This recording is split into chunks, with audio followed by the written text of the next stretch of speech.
আসসালামু আলাইকুম, welcome to Ayesha's kitchen and blog. চলে আসলাম তোমাদের সাথে নতুন একটা দিন, নতুন একটা সময় আর নতুন একটা রেসিপি নিয়ে। চা চুলায় বসিয়ে দিয়েছি। এখন এই যে আটা সিদ্ধ করে নিচ্ছে। আমি বেশিরভাগই আটা রুটিটা বানাই সিদ্ধ করে, কারণ তোমার ভাইয়া খায় না আটা রুটি ছাড়া। পরোটা বানাইলে তোমার ভাইয়া খেতে চায় না, কিন্তু আমার কাছে সবথেকে সহজ লাগে। পরোটার কাহিটা খুলতে ভালোও লাগে। তোমরা কে কে পছন্দ করে পরোটা খেতে আমাকে অবশ্যই কমেন্টের মাধ্যমে জানাবে, আর কে কে রুটি খেতে পছন্দ করে সেটাও জানাবে। আর তেলের জন্য তেল দিয়ে পরোটা খাওয়াটা ঠিক না, স্বাস্থ্যের জন্য অনেক ক্ষতিকর। এই কারণেও তোমার ভাইয়া খেতে চায় না, আমাকে বকে আমি যদি করি। এটার জন্য সিদ্ধ করে নিলাম, একটু আটাটা ঠান্ডা হতে দিলাম। আর এখন তোমার ভাইয়া কী কী রাত্রে নিয়ে আসছিলো দেখো। এই দেখো লুডুসের প্যাকেট বাচ্চাদের জন্য। বাচ্চারা খায় না, এটা আনছে ঠিকই, কিন্তু বাচ্চারা খায় না এই লুডুসটা। লবণ, প্রয়োজনীয় প্রতিদিনের আমাদের যা যা লাগে আমরা একসাথে বাজার আনি না, আমাদের যখন যেটা লাগে সেটাই নিয়ে আসে। এই সাবান বাথরুমের জন্য নিয়ে আসছে, হাত ধোয়ার জন্য।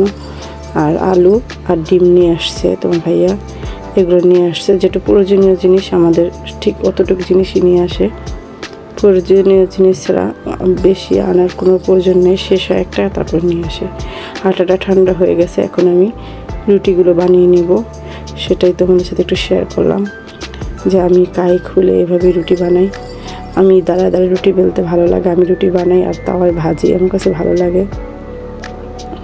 এই সিদ্ধ রুটিটা তোমার ভাইয়া খায় শখ করে, এটার জন্য এইভাবে আমি রুটিটা বানাই। এটা ছাড়া তোমরা ফ্রোজেন করেও রাখতে পারবে। এই রুটিটাই যেভাবে আমি বানাতেছি, এটা যদি তোমরা বেশি করে একটু গুঁড়ি দাও, আটার গুঁড়িটা যদি একটু বেশি করে দাও, তাহলে এইভাবে এই যে একসাথে বেশি করে রুটি বানিয়ে নিয়ে রেখে দিতে পারবে ফ্রোজেন করে।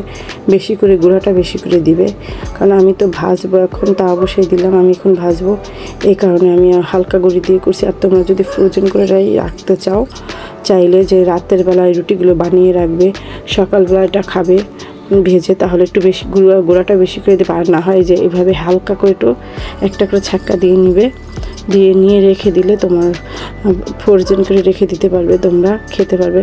এটা কোনো সমস্যা হবে না, এটা গুঁড়াও লাগবে না। আর যেটা আমি বললাম টিপস, ওই টিপসটা দিলাম রুটির, এভাবেও তোমরা হালকা ছাক্কা দিয়ে রাখতে পারবে আর গুঁড়া দিয়েও রাখতে পারবে। দুই রকমের টিপস দিয়ে দিলাম রুটি বানানোর রাখার। আমার দরকার পড়ে না, আমি মাঝের মধ্যে করি, যেদিনকে বেশি ব্যস্ত থাকে ওদিনকে রাতে বানিয়ে রাখি, কিন্তু সব সময় না। এই দেখো এখন আস্তে আস্তে করে রুটিগুলো সব ছেঁকে নিব, এক এক করে নাস্তা সব ভেজে নিব। আজকে তোমাদের সাথে অনেক কিছু শেয়ার করব, শুধু রুটি বানানো না, আজকে সকাল থেকে শুরু করেছি। আজকে আমার মেয়ের কিছু গিফট আসবে, সেগুলো তোমাদের সাথে শেয়ার করব। দারাজ থেকে কি কি অর্ডার করলো, সেই অর্ডারের গিফটগুলো আসবে, সেগুলো শেয়ার করব। আমি কোথায় গেলাম সেটাও শেয়ার করব। আমার আজকে বড় মেয়ের স্কুলেরই এই ভিডিওটা অনেক আগেই করা ছিল, কিন্তু আমার সময়ের অভাবে আমি ভিডিওটা এডিট করতেও পারিনি আর দিতেও পারিনি। এটা কিছুদিন আগের ছিল, যেদিন আমার মেয়ের ফার্স্ট ক্লাস ছিল কলেজে ভর্তি হতে যাবে, সেই দিনের ভিডিওটা ছিল। তা মিলিয়ে তোমাদের সাথে সব কিছু মিলিয়ে ভিডিওটা শেয়ার করলাম। সেই ভিডিও আবার নাস্তার ভিডিও আর পার্সেলের ভিডিওটা আরেক দিনের ছিল, সেটাও এই ভিডিওতে শেয়ার করলাম তোমাদের সাথে একটু শেয়ার করবো বলে। আর কথা বলতে বলতে দেখো আমার রুটিগুলো ভাজা হয়ে যাচ্ছে। এভাবে করে আমি এক এক করে সবগুলো রুটি আস্তে আস্তে করে ভেজে নিচ্ছি। দেখো রুটিগুলো কিন্তু সুন্দর ফুলছে। আমার কাছে রুটি পুড়ে গেলে ভালো লাগে না।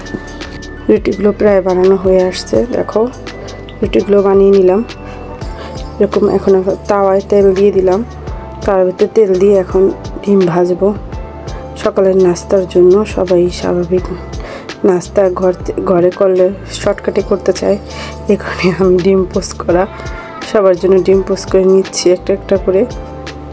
আর চা তো লাগবেই, আমাদের ঘরে চা না হলে চলে না, ডিমের সাথে চা। আমার ছোটো মেয়ে তো যত কিছু দেওয়া ওর কাছে চা লাগবেই, চা নাস্তা ছাড়া চলবে না, ও চা খাবে।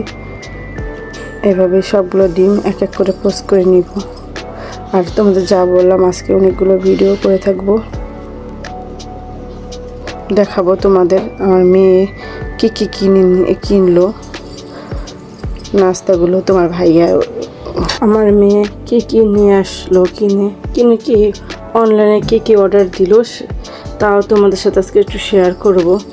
কারণ ওই বাইরে যেতে পছন্দ করে না, ওই ঘরে বসে অনেক কিছু ওর কাছে ভালো লাগে, তাই ওই ঘরে বসে পার্সেল অর্ডার করে যা যা পছন্দ হয়। জানোই তো বাচ্চা মানুষ, এবার এসএসসি পাস করে ইন্টারে উঠলো, ইন্টারে ভর্তি করালাম। সেই কলেজটাও তোমাদের সাথে শেয়ার করব আজকে। সেই কারণেই আমার মূলত এই ভিডিওটা। আমার ভিডিওটা হয়তো একটু বড় হয়ে গেছে, তোমরা কিছু মনে করো না যে আপু নাস্তার ভিডিওটা এত বড় করে নিয়ে ফেলেছে দেখাচ্ছে। আমি তোমাদের সাথে কিছু কথাও শেয়ার করছি, কিছু টিপসও শেয়ার করছি, আর কি করলাম সব কিছু মিলিয়ে আজকে আমার ভিডিওটা তোমাদের সাথে শেয়ার করা। ভালো লাগে সব কিছু তোমাদের সাথে শেয়ার করতে, কারণ এখন ইউটিউবে একটা আমার ফ্যামিলির মতন হয়ে গেছো তোমরা। তোমাদের সাথে প্রতিনিয়ত কিছু না কিছু শেয়ার করতে ভালো লাগে। প্রতিদিন তো রান্না বাড়া শেয়ার করি। আজকে রুটির টিপস দিলাম তোমাদের সাথে, যারা ফ্রোজেন করে রাখতে পারো না, জানো না, তাদের জন্য এই টিপসটা। আর যারা জানো তারা তো জানোই, তাদের জন্য না, যারা জানো না তাদের জন্য এই টিপসটা দিলাম যে কীভাবে রুটি ফ্রোজেন করে রাখা যায় সেটা। আর এইভাবে করে সবগুলো ডিম এক এক করে ভেজে নিলাম। রুটি টিপসটা শেষ হয়ে আসছে, এখন ডিমও নাস্তাও রেডি। এখান থেকে তোমার ভাইয়া ডাকতেছে নাস্তা খাওয়ার জন্য, খেয়ে বের হবে, যেতে হবে আর কলেজের ভর্তির জন্য, মেয়ের কলেজের ভর্তির জন্য। এই দেখো আমরা সবাই মিলে একসাথে আইসক্রিম খেলাম, সেটা একটু তোমাদের সাথে শেয়ার করলাম।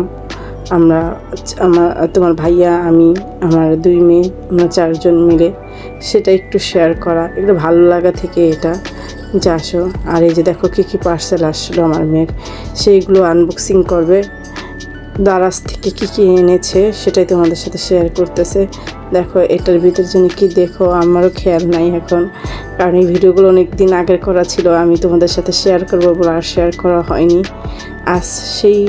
আজকে সুযোগ ছিল যে দেখি, আজকে ভিডিও রেডি করতে যেয়ে দেখি এই ভিডিওগুলো আছে। তারপর সে সবগুলো ভিডিও একসাথে করে তোমাদের সাথে একটু শেয়ার করলাম। দেখা যায় গলার একটা সেট আর কানের দুল, এটা অনলাইনে আনছে দারাজ থেকে। তার মধ্যে একটা কাজ করছে লোকটা, এই যে দেখো চুড়ি আনছিল, চুড়িটা উল্টাপাল্টা দিয়ে দিয়েছে লোকটা। চুড়িটা যে সাইজটা দিয়েছিল সেই সাইজটা দেয়নি, একদম ছোট সাইজের দিয়েছে, তার মধ্যে একটা ঝুমকা ছিল না। এটার জন্য না আমার কাছে অনলাইনের জিনিস ভালো লাগে না। আমি আমার মেয়েকে বলি, শুনে না, ওই অনলাইনে অর্ডার দিতেই থাকে, একটার পর একটা অর্ডার চলতেই থাকে। এই যে দেখো চুড়িটা সুন্দর ছিল, কিন্তু এর একটা সেট ছিল কানের আর গলার, এটা টিকলি ছিল এটার সাথে। আর তো জলদির সময় ছিল তো ওইভাবে আমরা দেখাতে পারিনি, তারপর যতটুকু পারছি তোমাদের সাথে শেয়ার করছি। আর এখানে 15টা রিং ছিল। আর এই যে দেখো চলে আসলাম আমার মেয়ের স্কুলে। এটা হলো আমার মেয়ের স্কুল, না সরি ভুলে বললাম, এটা আমার বড় মেয়ের কলেজ।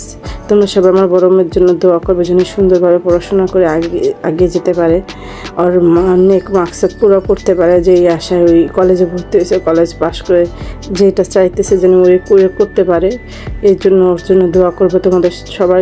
তোমাদের সাথে শেয়ার করা এই কারণে যে আমার মেয়ে নতুন কলেজে ভর্তি হয়েছে, তোমরা একটু ওর জন্য দোয়া করবে। এই যে আমরা সবাই ছিলাম তখন, আবার হাত দিয়েছিল, আর বান্ধবীরা ছিল, আর চাস্তো বোন ছিল, আমরা সবাই ছিলাম। সবাই একটু হাত দিয়ে করতেছিল, মজা করতেছিল, কারণ ওদিনকে ওরা ভর্তি হয়েছে কলেজের ভিতরে, একটা খুশি ছিল। আর একটু করে ক্লিপ নিয়ে আমি তোমাদের সাথে সেই ভিডিওটা শেয়ার করলাম যে আমার মেয়ের কলেজটা। তাও পুরো কিন্তু আমি দেখাতে পারিনি, আমি যতটুকু জায়গায় ছিলাম ঠিক অতটুকু জায়গায় তোমাদের সাথে শেয়ার করেছি। কারণ এই কলেজটা অনেক বড় ছিল, কারণ ঘুরে দেখার সময় ছিল না। ভর্তির সময় জানোই তো একটু ঝামেলা হয়ে যায়, তাই এই কারণেই। তোমাদের কাছে যদি আমার ভিডিওটা ভালো লেগে থাকে অবশ্যই লাইক দিয়ে কমেন্ট করে আমার ভিডিওটা শেয়ার করে দিবে। আর যদি আমার কথায় কোনো ভুল ত্রুটি হয়ে থাকে অবশ্যই ক্ষমা দৃষ্টিতে দেখবে। আর কেমন হয়েছে অবশ্যই জানাবে আমার ভিডিওটা। দেখো কলেজটা একটু করে দেখেছি, একটা শহীদ মিনার আছে সামনে, গাছগাছালিতে ভরা ছিল। আজ এ পর্যন্তই, আল্লাহ হাফেজ, ভালো থাকবে, সুস্থ থাকবে, আসসালামু আলাইকুম।